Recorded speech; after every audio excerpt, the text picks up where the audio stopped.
अगस्त 2019 में भारत के राष्ट्रपति के द्वारा जम्मू कश्मीर के संबंध में जो अस्थायी प्रोविज़न अनुच्छेद 370 था, उसमें बदलाव करते हुए राष्ट्रपति ने अपने आदेश के द्वारा उसमें बदलाव किया और उसे एक तरह से इनइफेक्टिव बना दिया।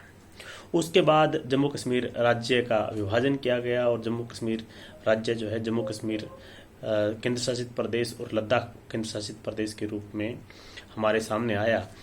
और उसके बाद वहाँ पर डिलिमिटेशन की प्रक्रिया भी शुरू की गई और इन सब के चलते वहाँ पर तभी से विभिन्न पिटीशंस फाइल की गई, जो कि सुप्रीम कोर्ट में इंडिविजुअल लोगों ने या किसी पॉलिटिकल जो पार्टी है उनके द्वारा या किसी एसोसिएशन के द्वारा ऐसी पिटीशंस सुप्रीम कोर्ट में फाइल की गई।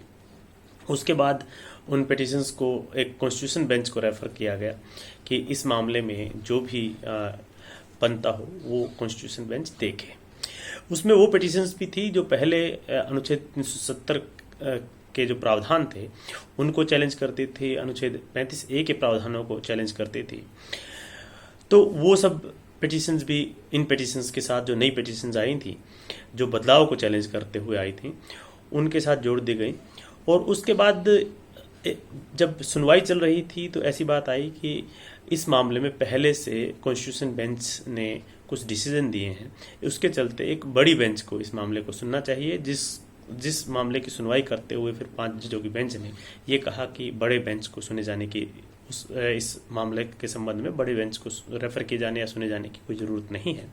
और उसके बाद जो है उस मामले में सुनवाई अभी तक नहीं हुई। कई बार जो है पिटिशनर्स के द्वारा अपने जो एडवोकेट्स हैं उनके थ्रू इस मामले में अर्ली हियरिंग की या इसमें मेंशनिंग की है कि इन मामलों की सुनवाई की जाए।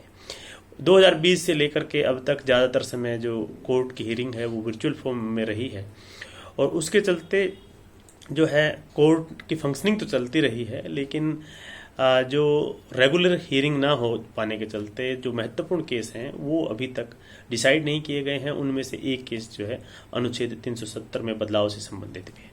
अभी recently chief justice NV Ramana के सामने एक सीनियर एडवोकेट हैं शेखर नाफड़े, उन्होंने पिटिशनर्स की तरफ से ये कहा कि इन मामलों को लिस्ट किया जाए और इन पर सुनवाई की जाए। उसमें चीफ जस्टिस महोदय के द्वारा ये कहा गया कि हाँ इसमें देखा जाएगा। और ये बात हुई कि कुल मिलाकर के जो समर वेकेशंस होती हैं सुप्रीम कोर्ट में, जो कि तकरीबन 20 मई से शुरू होंगी और 10 जुलाई तक चलेंगी, तो 10 जुलाई के बाद में इन मामलों को लिस्ट किया जा सकता है।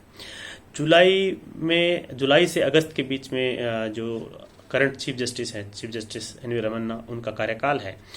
तो पहले तो वो उस बेंच में होते थे, एक जो जस्टिस संजीव रेड्डी होते थे वो जो है उनका कार्यकाल पूरा हो गया है, तो अब बेंच भी नई कॉन्स्टिट्यूट करनी पड़ेगी।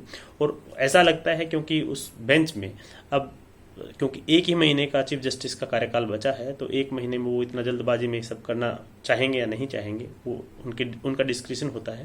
लेकिन प्रोबेबिलिटी ये है कि इस मामले में एक नई बेंच जो है कॉन्स्टिट्यूशन बेंच कॉन्स्टिट्यूट की जाएगी, जो कि इस मामले को सुनेगी।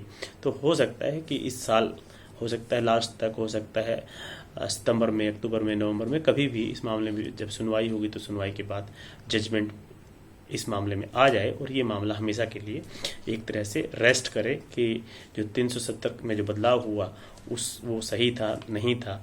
वो अल्टीमेटली क्योंकि उसमें कोर्ट को ही कहना होता है, क्योंकि सरकार को जो करना था, संसद को जो करना था वो कर चुके हैं। उनका जो एक्शन था उसको चैलेंज किया गया है पॉलिटिकल पार्टीज़ के द्वारा। जो जम्मू कश्मीर से संबंधित पॉलिटिकल पार्टीज़ हैं, वहाँ के कुछ लोग हैं, तो उन्होंने, क्योंकि एक बड़ा तबका था जिसने इस बात को स्वागत किया था, देश भर में भी इसका स्वागत हुआ था, लेकिन कुछ लोग हैं जो इसको चैलेंज किए हैं। उन्हें ये लगता है कि ये अनकॉन्स्टिट्यूशनल है और अनकॉन्स्टिट्यूशनल ढंग से किया गया है।